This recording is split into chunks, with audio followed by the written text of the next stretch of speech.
మీరు యాక్టర్‌గా ఎందుకు చేయలేదనిపిస్తుంది? దీంట్లో ఏమైనా చేశారా? చేయలేదా? ఎవరన్నా మంచి క్యారెక్టర్ ఇస్తే చేస్తాను. ఏంటి మీకేమైనా ఉందా? మగాడి మెంటాలిటీ ఏంటంటే మీరు లవ్లో అన్నా తీసుకోండి, పెళ్ళిలో అన్నా తీసుకోండి. మీ లైఫ్‌లో ఏదైతే వాట్ ఎవర్ ఉన్నాయో అక్కడే ఇన్ఫుల్ చేశారా? నా మూమెంట్స్ ఇప్పుడున్న వాళ్ళు ఎవరు కూడా పెళ్లి చేసుకోవట్లేదు అనుకోవట్లేదు. మన సినిమా వచ్చిన తర్వాత ఏమైనా ఇంట్రెస్ట్ వస్తుందా? పెళ్ళి కాని వాళ్ళు ఖచ్చితంగా సినిమా చూడాలి. పెళ్ళైన వాళ్ళు, పిల్లలు ఉన్న వాళ్ళు, పిల్లలు లేని వాళ్ళు, పిల్లలు కనమంటున్న మన parents.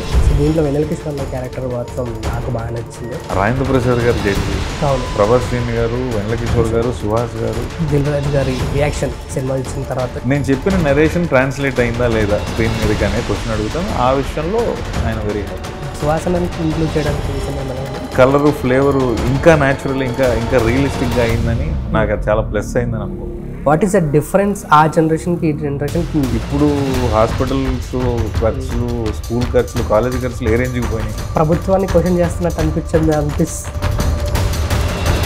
What is love marriage, arrange marriage, అసలు మ్యారేజ్, వాట్ ఈస్ ఈ సినారియోలో ఉన్నారనమాట. Please come on what's Join with Medha Language Theatre for spoken English and personality classes. For more details, contact us. Hi US, welcome to ఆహా లాంటి interview తను వచ్చిన అనమాట. So Janaka అయితే జనక అనమాట సినిమా అన్నతో వచ్చిన. సో ఆయన నమస్తే first of all, and thank you so much first of all మీ టైం ఇచ్చినందుకు. Thank you, welcome. కొంచెం యాక్టర్ కన్నా మీ సినిమాలు మీరు యాక్టర్ కన్నా లేదు, డైరెక్టరా? డైరెక్షన్ మాత్రం. సో మేము యాక్టర్ అనుకుంటున్నాం అన్న. లేదు, లేదా only director. So how is experience అన్న హోల్ ఇంత పెద్ద బాధ్యత తీసుకొని చేయడం? వెరీ వెరీ హ్యాపీ ఎక్స్పీరియన్స్ అండి. ఎందుకంటే బ్యాక్ చేస్తున్న పిల్లర్స్ అందరూ తీసుకుంటే దిల్ రాజు గారు production house, biggest. So production side no tension. Hero గారు సుహాస్ గారు, ఎస్, సో ఆయన పర్ఫార్మర్, సో అటువైపు నో టెన్షన్. కాస్టింగ్ తీసుకుంటే సంకీర్తన విపిన్ అనే అమ్మాయి, మలయాళం అమ్మాయి, తెలుగు నేర్చుకుని చాలా బాగా చేసింది. ఈ సినిమా తర్వాత లేటెస్ట్ అబ్బాయిలందరూ క్రష్ లిస్ట్ లో కూడా ఉంది. 100% సినిమా తర్వాత ఇంకా పెద్దది అవుతుంది. తర్వాత రాజేంద్ర ప్రసాద్ గారు, వెన్నెల కిషోర్ గారు, మురళీ శర్మ గారు, ప్రభాస్ శ్రీని గారు, గోపరాజు గారు, శ్రీవాణి గారు, నాయనమ్మ క్యారెక్టర్ మీరు ట్రైలర్లో చూశారు, తెనాలి శకుంతల గారు అంటారు. అసలు నేమ్ అన్ యాక్టర్ సినిమా వరకు.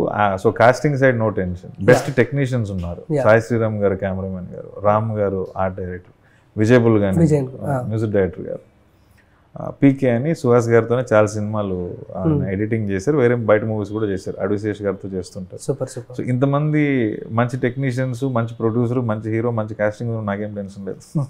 ఎస్, బట్ వై డోంట్ మీరు యాక్టర్గా ఎందుకు చేయలేదు అనిపిస్తుంది? దీంట్లో ఏమైనా చేశారా? చేయలేదా? లేదండి, లేదా? చేయలేదు. ఏమైనా ఉందా అన్న? యాక్టింగ్ సైడ్ ఉందా?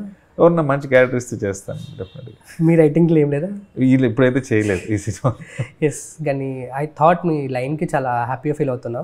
అండ్ ఇప్పుడున్న రీసెంట్ సినారియోలో ఏ ఒక్క అబ్బాయి పెళ్లి చేసుకోవాలనుకోవట్లేడు. ఒకవేళ చేసుకుందాం అనుకున్నా పెళ్ళి అట్ ద సేమ్ టైం పిల్లల దగ్గరకు వచ్చేసరికి అలా బడ్జెట్ ఎక్కువైపోతుంది అని చెప్పేసి అని అనుకుంటున్నారు. ఏంటి మీకేమైనా ఉందా? పెళ్ళయిందా అన్న? మీరు ఎలా ప్లాన్ చేశారా? ఈ డిస్కషన్స్ అన్ని జరిగినాయి గ్యారంటీ ఇంట్లో. ఇప్పుడే కాదు, కొంచెం ఒక 4-5 years టైం. నేను అసలు పెళ్ళే వద్దు అనుకున్నాను. అవునా అన్న? ఇది అర్థం కాదు నిజంగా. ఇప్పటికి నేను కూడా అదే అంటున్నా, నేను పెళ్ళి వద్దనుకుంటున్నా, కాకపోతే మా ఇంట్లో వాళ్ళు ప్రెషర్ చేస్తున్నారు అనుకోండి, అది సెకండరీ ఇష్యూ.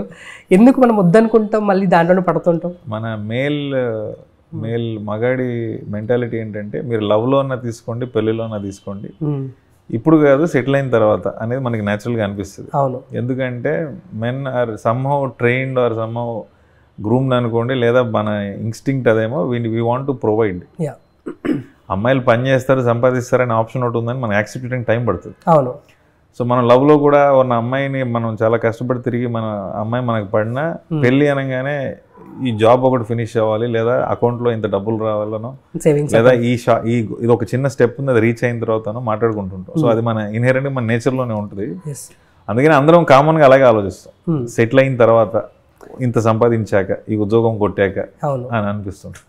ఎస్, అండ్ మీ లైఫ్లో ఏదైతే వాట్ ఎవర్ ఉన్నాయో అక్కడే ఇన్పుట్ చేశారా? అండ్ ఇంకేమైనా ఇన్పుట్స్? మోస్ట్లీ అంటే నేను మిడిల్ క్లాస్ ఫ్యామిలీ నుంచి వచ్చినాను కాబట్టి నా moments mostly 80% of the middle క్లాస్లో జరిగే ఉంటాయి. ఎమోషన్స్ కానివ్వండి, మూమెంట్స్ కానివ్వండి, మాట్లాడుకునే విధానం, మనం చూసే నాయనమ్మలు, నాన్నతో మనకుండే గొడవలు, టామ్ అండ్ జెర్రీలు, సో అవే మోస్ట్లీ కనబడతాయి.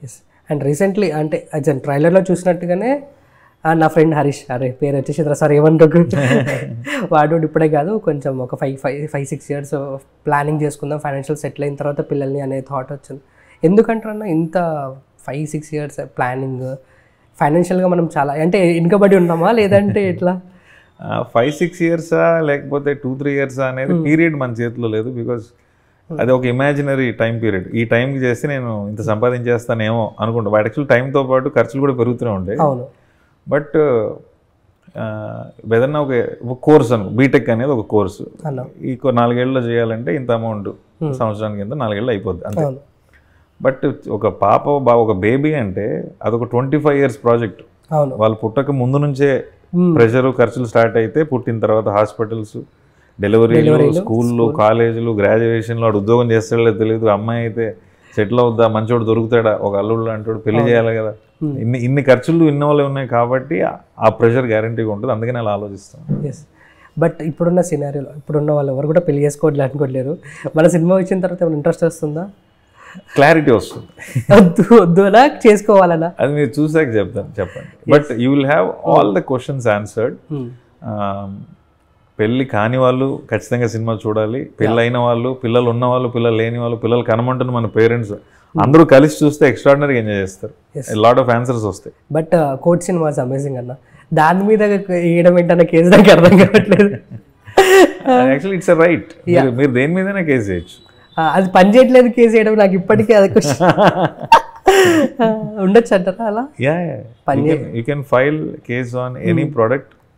ఏదైనా ప్రోడక్ట్ వాళ్ళు మార్కెటింగ్లో ఇది ఇలా చేస్తే, ఇది ఇలా ఈ ప్రోడక్ట్ వాడితే మీకు బెనిఫిట్ అవుతుంది అని ప్రామిస్ చేసి అది జరగకపోతే కన్స్యూమర్ కోర్ట్, కన్స్యూమర్ ఫోరం అని ఉంటుంది, అక్కడ మీరు ఆ ప్రోడక్ట్ మీద కేసు వేయచ్చు. Any product. ఓకే, ఏ ప్రోడక్ట్ మీద? Any product. ఎందుకు మనము ఏదో టిఫిన్ బండి దగ్గరికి పోయి ఒక ప్లేట్ ఇడ్లీ కొనుక్కొని అది ఇడ్లీ బాగాలేదు అనుకో, మనం ఏం చేస్తాం, నాకు డబ్బులు ఇచ్చేసే లేదంటే ప్లేట్ మార్చమని చెప్తాం. అవును, అంతే. ఓకే.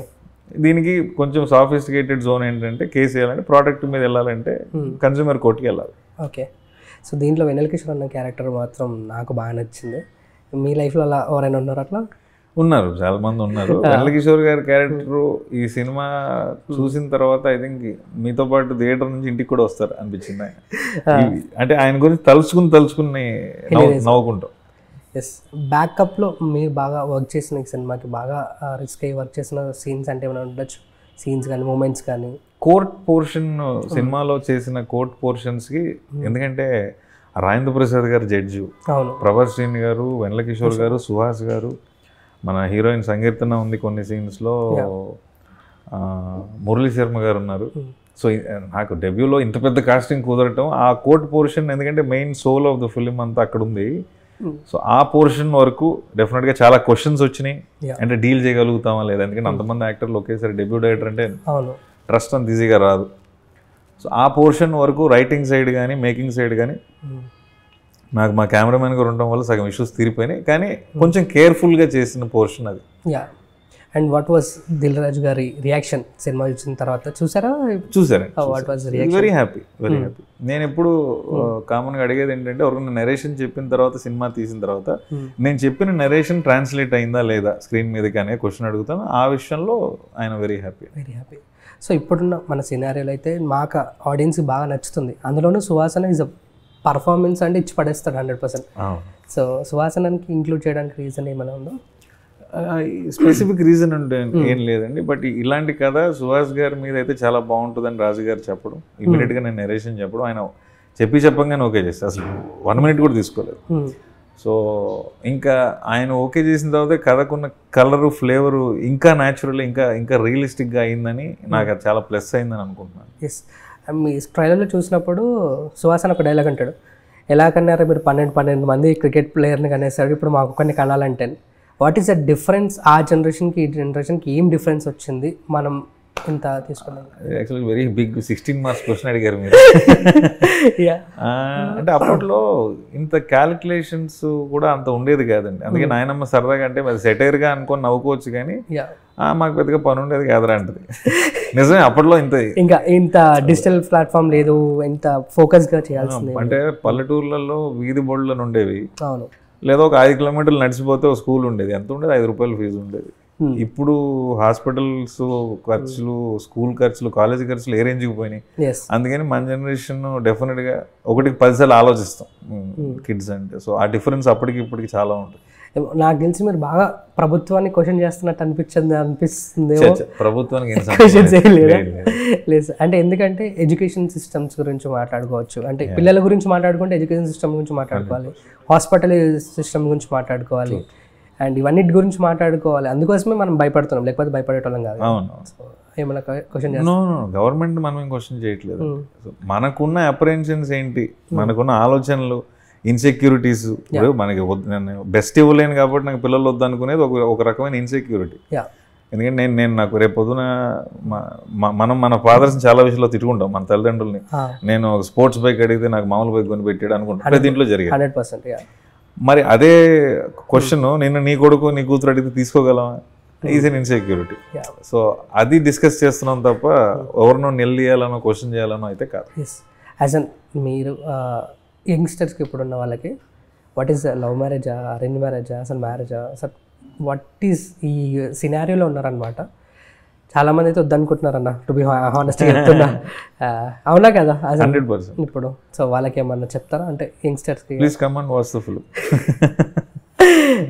మీ లైఫ్లో ఏంటన్నా, లవ్ మ్యారేజ్ చేసుకుంటే బెటరా నేను అరేంజ్ చేసుకుంటాను? ఏ రాయనో ఒకటే ఆనెస్ట్లీ. తెలిసిన పిల్ల అయితే ఇంకా కొంచెం బెటర్గా ఉంటుందని నేను అనుకుంటున్నా. బట్ ఎమోషన్స్ దగ్గర వచ్చినప్పుడు మీకు తెలిసిన పిల్ల కూడా తెలియని పిల్లనే కనబడుతుంది. అమ్మాయికి కూడా బాగా పరిచయం ఉన్న బాయ్ ఫ్రెండ్ సడన్గా చాలా కొత్తగా కనబడుతుంది. యాక్చువల్గా పెళ్లి చాలా ఇంట్రెస్టింగ్ పాయింట్ ఏంటంటే, పెళ్లి విషయంలోనే పేరెంట్స్ కూడా ఎప్పుడు సంబంధం లేని మనుషుల్లో మాడుతుంటారు, ముఖ్యంగా ఆడపిల్లలతో ఒప్పించేసి ప్రెషర్ పెట్టేస్తుంటారు.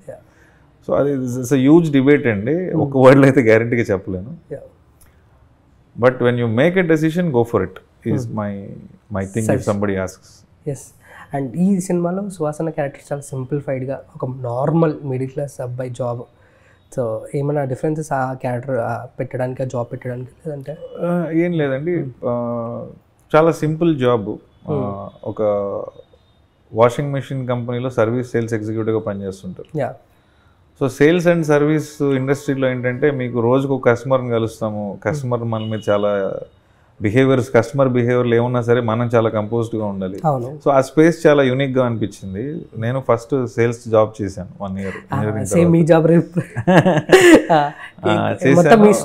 లేకపోతే నా స్టోరీ ఏం లేదండి, నా ఎక్స్పీరియన్సెస్ తీసుకొచ్చి స్టోరీలో పెట్టాను. ఓకే. సో మొత్తం ఓవరాల్గా మా వాళ్ళు అయితే కంపల్సరీ వచ్చి చూస్తారు. వాట్ వాజ్ ఈ మొత్తం స్కెడ్యూల్లో ద డే వాజ్ అమేజింగ్ అనిపించింది, మస్త్ కిక్ ఇచ్చింది అన్న డే అంటే ఏం చెప్తారు? నేను నిజంగా వెరీ ఆనెస్ట్గా ప్రతిరోజు ఎంజాయ్ చేస్తానండి. బికాజ్ నాకున్న యాక్టర్స్ అలాంటి వాళ్ళు, నాకున్న ప్రొడక్షన్ అలాంటిది, టెక్నీషియన్స్, నేనైతే ప్రతిరోజు ఎంజాయ్ చేస్తాను. I was learning as well as making also. ఎందుకంటే నేను ఫస్ట్ సినిమా చింపోతలు చెప్తానని నేను అనట్లేదు. But I have had experiences, learning experiences. మనం అనుకున్న డెసిషన్ని ఎగ్జిక్యూట్ చేసే ఎక్స్పీరియన్స్ వచ్చింది, నేర్చుకునే ఎక్స్పీరియన్స్ వచ్చింది. So it was very very different experience, very interesting. Yes. And final question అన్న, ఇప్పుడైతే సుహాస్ అన్నతో చేస్తున్నారు, మన లోపల ఒకటి ఉంటాడు, ఈ హీరోతో నేను చేస్తే మామూలు ఉండదు, పిక్చర్ మారు బాకీ మేరే దోస్ అని చెప్పేసి అలాంటి డైలాగ్స్ ఉంటాయి. సో మీరు ఎవరితో చేద్దాం అనుకుంటున్నారు? అట్లా ఏం లేదండి. కథ మంచి స్టోరీ కుదిరినప్పుడు ఆ స్టోరీకి ఏ యాక్టర్ ఫిట్ అవుతో యాక్టర్తో చేయాలనిపిస్తుంది. కానీ ప్రభాస్ గారితో మీరు ట్రావెల్ చేసిన తర్వాత ఇంకా you would want to work with him all through your life. అంత మంచి ఎక్స్పీరియన్స్ ఉంటుంది ప్రభాస్ గారు. ఒకవేళ ప్రభాస్ అన్నకి ఎలాంటి మీరు ఒకవేళ రాయాలనుకుంటే వాట్ వాజ్ యువర్ మైండ్స్, అంత బిగ్గెస్ట్ స్టార్తో రాయాలంటే ఎలాంటి బిగ్ ఛాలెంజ్ అండి, have to think about it. Prabhas garu randomly మీరు ఎలాంటి సబ్జెక్ట్ చూస్ చేసుకుంటారు Prabhas garu? Something larger than life, very very larger than life ఆలోచించాలి, సంథింగ్ వెరీ బిగ్. ఏమైనా ఉందా, లైన్ ఉందా అసలు అనుకున్నారా? లేదు అనుకోలేదు. Yes. And thank you so much. I hope and డెఫినెట్గా మన సినిమా తప్పకుండా ఆడియన్స్ అన్ని ఏజ్ గ్రూప్ వాళ్ళు వచ్చి చూస్తారు. ఎందుకంటే నేను ప్రామిస్ చేస్తున్నాను, నాకు బాగా నచ్చిన trailer. Thank you. So I hope and తప్పకుండా చూడాలని మనస్ఫూర్తిగా కోరుకున్నా. Tata, see you, bye by.